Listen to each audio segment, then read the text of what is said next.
Graham, is it difficult at the moment to drown out a lot of external noise? Well, I don't hear it. I hear it second hand. Because apart from in the stadium, obviously, because I'm part of that. But excuse me. I just always try to keep my focus on what I'm on this planet for. That's to be a good dad, be a good husband, be a good football manager. They're the three things that mean everything to me. So I try to focus on them.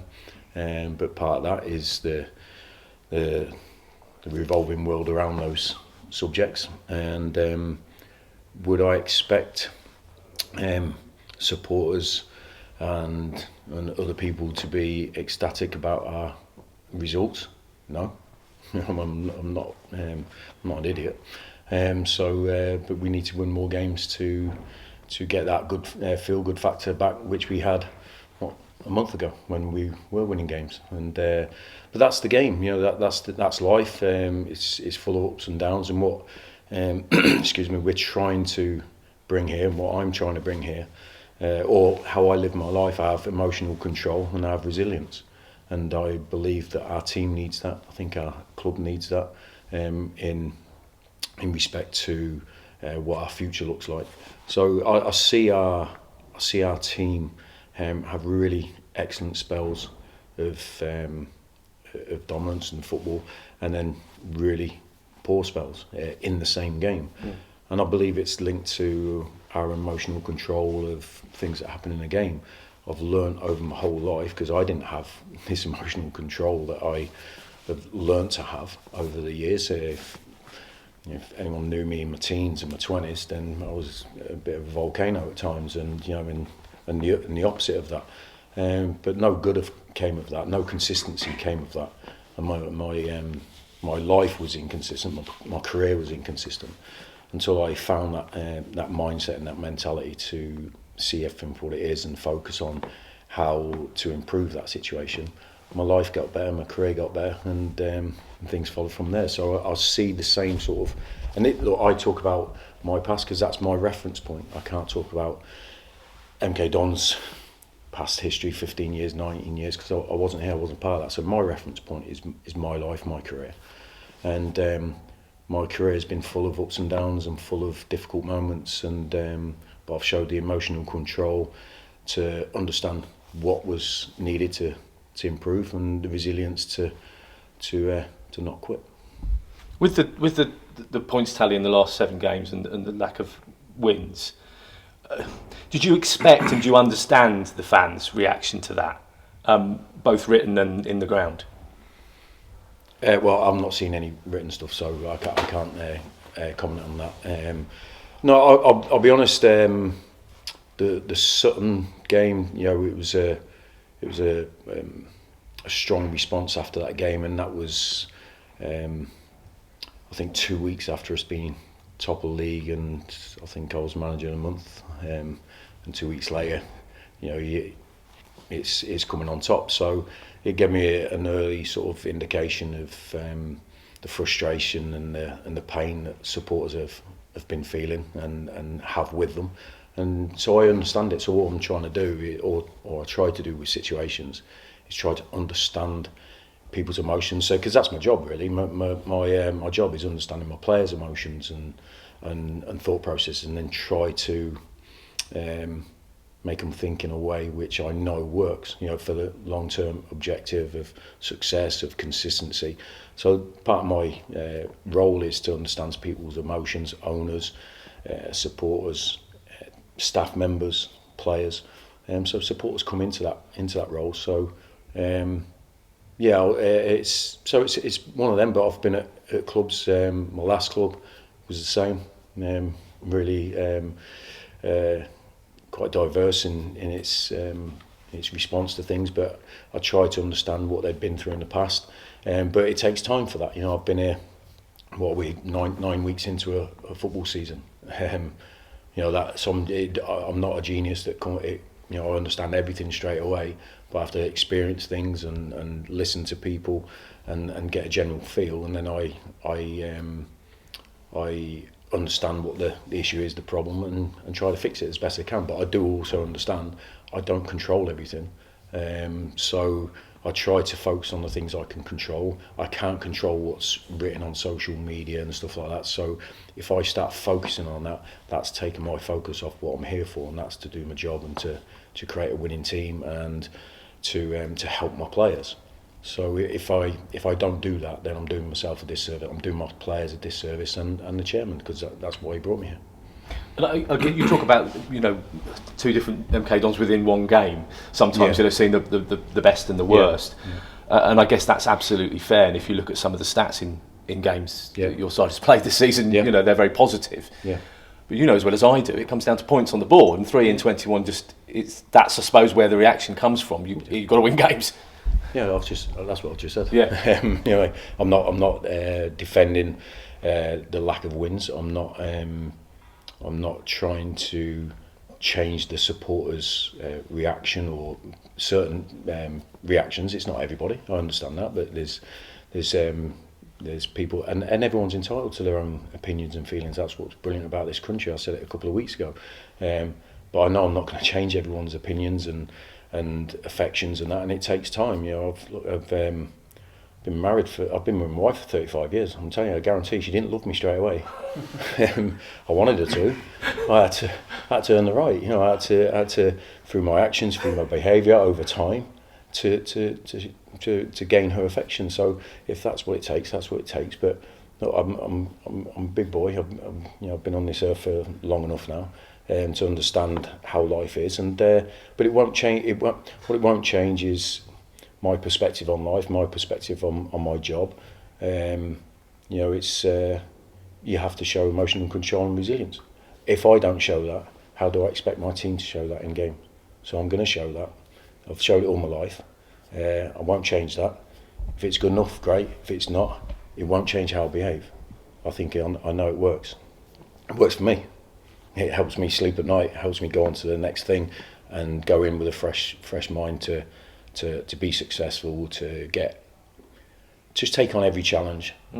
Don't be afraid of it, because fear's debilitating. I know that, but I've always took on responsibility. I've always, you know, and as I said about my reference point of my life, my career, you know, if I go back to my career as a penalty taker, for instance, I missed my first big penalty at Wembley when I was 20 years old in a playoff final and cost my team promotion. So I wanted to take another penalty. And then the next one I'd play off, I missed that as well, hit the crossbar. And then I had to take one 5 minutes later in a penalty shootout, and I was first up and I scored. I didn't let fear or failure debilitate my actions, my behaviours. I always put myself forward and took on that responsibility. I want my team to do that, I want my players to do that. So I'm never going to shirk my responsibility to my players, my chairman, my supporters, my staff, because I work with great staff every single day. People I've inherited, people I've brought to the club, fantastic guys and girls, I must add. So that's where I get my enjoyment. I want the supporters to get behind me, my team, but I can't demand it. I have to act. I have to produce to get that. So I know where respect is earned. It's through actions, not words. Alex Gilby came out after the game on Saturday. I thought it was a fascinating and very honest interview from Alex. Yeah. In many respects, defending you, Graham, and your position as head coach here, and asking the players to stand up and be counted, I think were his actual words. Yeah. Do the players need to stand up and be counted? If that's what Alex feels, then that's what Alex feels. What do you feel? I think we all have to do that. You know what I mean? But I'm not going to take my responsibility and go and put it on other people. I'm not going to do that. I'm not going to shy away from it. I've never done that. You can go through 10 years of interviews of me being a manager. Not once have I exposed a player. But I guess it's decent that another player is... Well, this is what we're trying to create. Yeah, but the thing is, you know, listen, I've only worked with Alex this season, but it's day in, day out. And so my relationship with the supporters can be difficult because they only see me once every fortnight or something, or interact with me, you know what I mean? So it's quite sporadic and it's not regular, but I like to think the players I work with every day, the staff I work with every day, my family who I speak to every day and see every day, understand that I'm generally a good guy that's good at his job, that's hopefully a good dad and good husband. If not, I'll get told. Now I try to put it right, but I have an open relationship with my players as well. So I ask them for feedback on. Listen, I make decisions. I take responsibility for that. I don't say, "Oh, what do you think we should do?" But I do want to understand their mindset and mentality when we're when we're winning. You know, how does that feel? What do you think? Why do you think we won? So I can understand them. So when we ask for, when we do analysis with them, they come back to us with good analysis clips. So I get to understand what they see as good. You know what I mean? So we're getting that relationship, and Gilbs as the captain, and not just as captain. I think it'd be the same if he didn't have the armband, and that's why he's got the armband, because he doesn't need it. You know what I mean? He's a leader anyway. But what he is when we have an analysis meeting and we talk about things, he puts his hands up straight away and went, "I messed up there," and that's the responsibility, the sort of accountability that we need from everybody. So when I put myself forward for penalties, you know, I took that pressure on. No manager said, "I want you on penalties." I went, "No, I want to take the penalties. I want the responsibility." But if I missed, it wasn't anyone's fault. It was mine. I mean, I didn't go, "Oh well, the wind came over there and this supporter said that." I realised it was my skill set, my mindset, that something went wrong there, and it was me. So I wanted to fix it, and I felt I was a better professional for that and a better person for that in all aspects of my life. So I want my players to have that sort of mentality as well, and I think Gilbs understands that because he understands the messages, and I think he's trying to encourage others to do that, because I think when we do that, then we go out on the pitch and we don't show any fear, and we take up accountability and we take responsibility, and we become a better team. So what he's trying to do is help us become a better team. I appreciate that he wants to support me in everything, and it's great because I do feel that I'm there to support my players, and it's reciprocal. And I need support now and then from my players, my family, from my staff members, from supporters if possible. But I can't demand it from Alex Gilby. I didn't line him off for that, you know, what he said. But what I like to see is players, human beings, adults, taking accountability and responsibility, because I think then you can improve. If you shy away and don't accept where you went wrong, how are you going to improve? So what we're trying to do is improve our team, improve our results, and we've shown already this season, we've had 2 months, so we had one great month, one poor month. So we've shown in that first month that we can win games and play good football, score goals, and be the team we can be. We've shown the second month that we're not there yet as a consistent performer, as a group. So that's what we've got to try and find. The players know. The players know themselves. Players aren't stupid. They know the situation they're in. They know that the pressures are coming from outside, and then they know what their own capabilities and what mistakes that they're making, don't they? Surely. Well, yeah, but So I could pull an individual in for a meeting on a Monday after a game. And I'll say, "What do you think?" And I don't look at it. I said, "What do you think?" And I'm telling you, 99% out of 100, they say, "I should have done that, did I?" But doing it in front of a group or out in front of public where you can get a lot of criticism is a difficult scenario. I understand that. I was a player myself, and in my early career, I probably didn't take accountability and responsibility for it. When I learnt to do that, I became a better player because I improved, because I accepted my failures, I accepted where I needed to improve, and I made those things. So we're trying to break down that defensive shell of "no, it wasn't me, and go, "No, just stand up and just admit the mistake, take the mistake, and crack on." You know what I mean? And that's what we're trying to create. So, and that's why we do our analysis, and I do put it on the players. You know, I'd ask them for their feedback before, and I asked them on Saturday, straight after the game, before they'd watched it back and made logic of it. You know, I wanted them to go, "Well, how do you feel?" and this, that, the other. But what I did say to them was, when I spoke to these players, certainly the new ones who we signed, we were really aggressive in our, "Listen, we want success this season, this is what we're here for," because it's A, what we're here for, but B, we thought that was the way to get them to come to us. You know, if we'd have said to Gilbs or Craig McGilvery or MJ Williams, "Listen, we're just looking for an average season, and whether we win or lose isn't important," I don't think they'd have come. Right? So when we get to these games where we have to win them, or there's a pressure on us to win, it's what you're here for. We put our hands up and chose it. You know what I mean? So don't then shy away from it. And now I'm only saying those three individuals. I don't think those three individuals are doing that. But if you come to a club, or you want to come to a club, or you want to win, then you have to revel in the pressure that brings. So like my pressure point or my reference point, I go back to my penalties. You know what I mean? I chose to do that.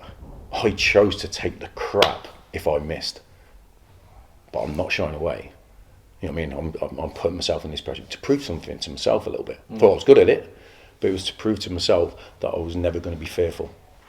And I'd been there at the lowest ebb, missing at Wembley, costing the club promotion in my first ever season. But I wasn't going to let that fear of missing again affect my future. And that's what I want from my players, my team, and everyone here. But it's tough. You have to be resilient. You have to be strong, and so we're trying to do that. So the players are honest players. They're good players, but sometimes we can try to take ourselves out of that exposure. But we're in a game where, you know what I mean, you can't. You got to take the rough with the smooth. You know what I mean? That's it. If you want the glory, you want the thing, you got to take the other side. You got to accept that that's part of the life. You know, in all aspects. Because if you don't, then you're not going to do anything. And we want to achieve. Just finally from me, with the game, with the position that the club are in at the moment, and the our questions I'm asking you here today, Graham, and you've got a home game against Barrow on Saturday. Yeah. How do you not put more emphasis on that game than any other game, and talk to the players and eradicate that fear? Because there is the pressure on the club to get points and get results. How do you do that?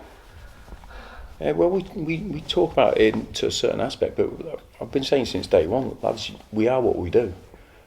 We are what we do. There's so many people around the world that are saying things, and they're great salesmen. They can say this and they can say that, but then, you know, in 10 years' time, 5 years' time, have they actually done that? We are what we do. So it's, you know, we can't say we're going to do this, we're going to do that. Just go and do it. Just go and do it. And so there's no more pressure on this game than there was the last game, or the previous game, because we want to win every single game.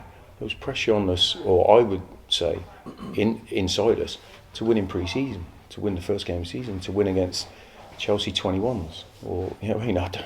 You can't turn it on and off. Surely you are. I'm saying we trained yesterday, right, and we put it was three teams of 7, and the losing team had to feed the winning team.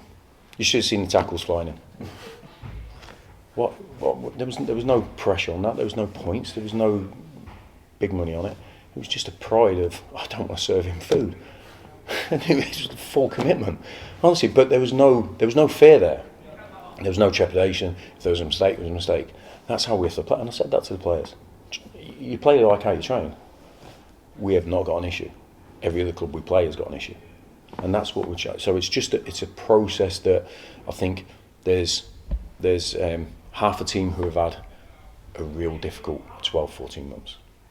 Okay, so we accept that, but let's accept our accountability and responsibility of that, and let's try and be better this time. So that's a healing process that goes, and I've had several chats with several individuals of improving their self-esteem, their self-worth, their confidence, and all this.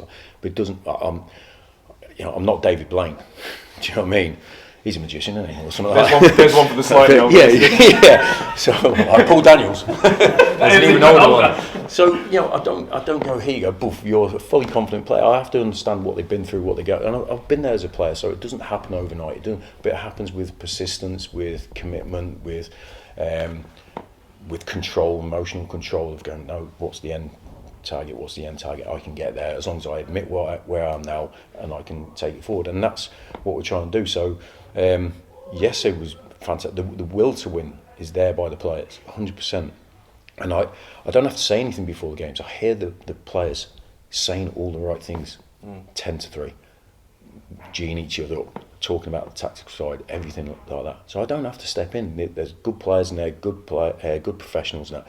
But when pressure comes on, that's when you see what you really are. So what we have to show through our actions is that we're willing to take that pressure on and willing to go through that. I'm telling you, once we do that, we will be a team that goes forward and wins games, and each individual will have better careers because they'll be better professionals and better people, I think, even in their home life, by taking on that responsibility and accountability.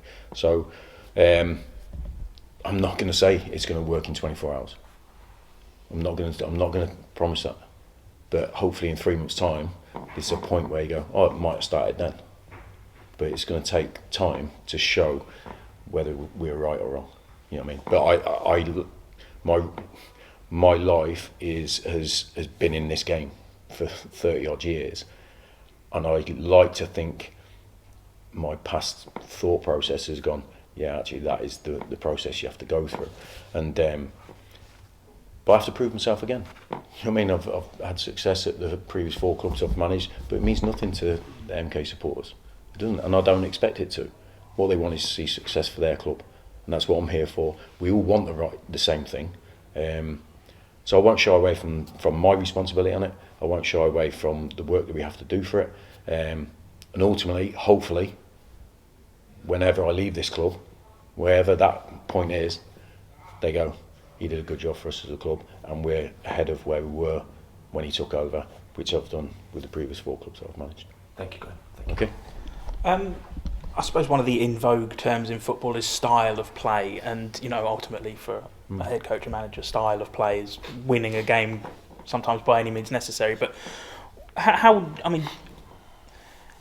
your style of play changed over the course of the season so far? Do you think? Well, what do I think? Yes. What the information, the data and the stats say? Yes. But people want to see wins. You know what I mean? And this is why I'm here, because my track record says that's what I do. That's why the chairman brought it here. But I do try to understand a club's history, identity, and respect that.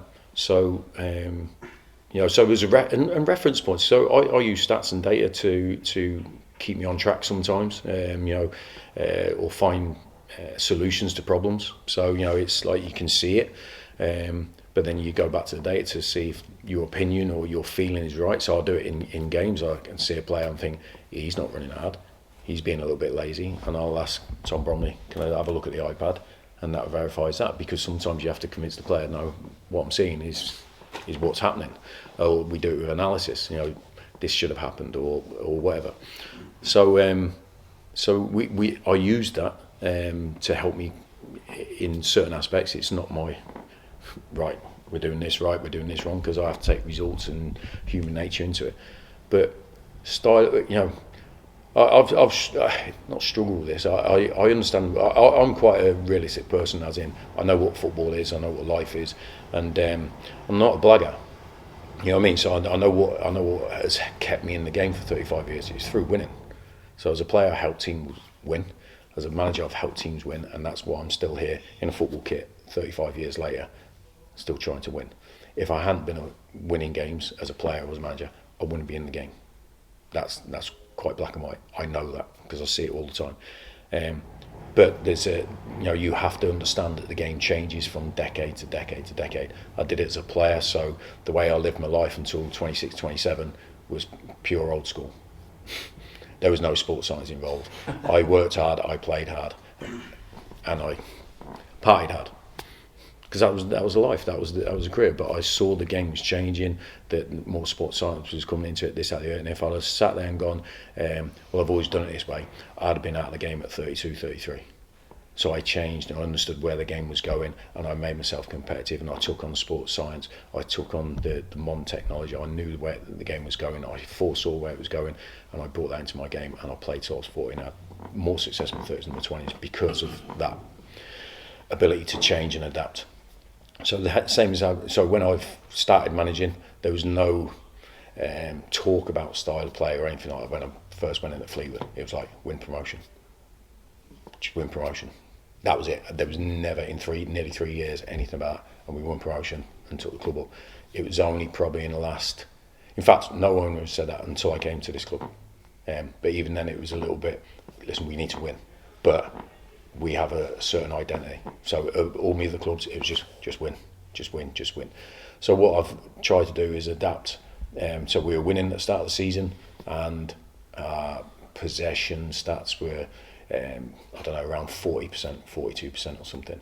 In the last 4 or 5 games, they made 58, 60%. So we've improved our possession stats, our control of games, our ball retention, our pass accuracy has gone up, our shots has gone up, our expected goals has gone up, our expected goals against has dropped dramatically. So all the indications of style of play, and it's not just style of play, it's actually winning aspects, like expected goals against. So all those metrics have gone up, all of them, apart from our shot accuracy. So that's gone down, which is quite plain when you see the chances that we're creating and not scoring, and our result. So it's a balancing act, certainly here at MK Dons, where you want a bit of both. Every club wants to win, but certain clubs you have to win a certain way.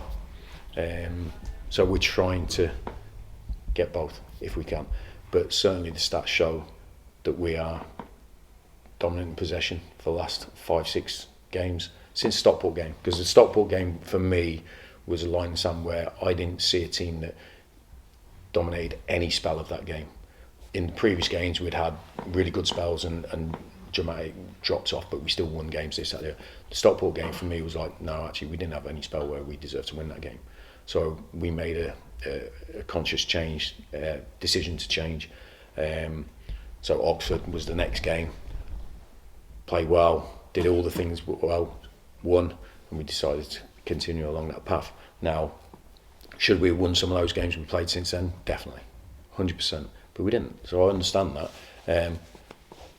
But the style of play, I think, is, I don't know, it swings from club to club, from game to game, but without a doubt, all those indicators that suggest a style of play, if you looked at them for the last month, you would think we were a certain type of team that had a good style of play, that kept the ball, that created lots of chances and didn't give many away. Injury news. Ash Hunter's obviously been out for a while now. How's he getting on? Yeah, he was out on the grass, not with us, but with the physios 2-3 days ago. I think he's got a scan later this week, and if that goes okay, he'll be able to join in training, which is great, because we know what he can bring to the team, and it's gone quite quickly actually, the time he's been out, because seeing him out on the grass again yesterday was really positive. So fingers crossed he's back with us. Trying to think who else is. Matt Burns went up on Saturday, didn't he? Yeah, no, he's trained this week. So the only one's not is obviously Dean Luton, who's he's going to be out for a couple of weeks. I think that's it. Actually, Nathan Harness coming in. Yeah, well, we know. Nathan's going to be. That's why we brought Michael Kelly in and have extended his contract till January, because Nathan's going to be out until that time anyway. So Nathan as well. Just finally on the weekend, Graham, what threats are you expecting Barrow to pose? Have you come across Pete Wild before? Yeah, I've met him a couple of times. I don't think I've managed against him, to be honest, but I've come against him. He's done an excellent job at Halifax before. That's when I first became aware of him, and then obviously at Barrow. So so look, I would expect see every team we faced a motivated team, an organised team with good players in it. The challenge isn't going to change on Saturday. The biggest challenge we have is our own challenge. That's how I see it. It's our own control, it's our own mindset, it's our own mentality. I want that emotional control and resilience and that courage to go and perform how they can perform. That's our challenge. If we overcome those challenges and don't win, then I'll take that we've took on those challenges and we've actually improved as a team and a group. But I believe if we do that, it gives us a better chance of winning, and that's what we're here to try and do.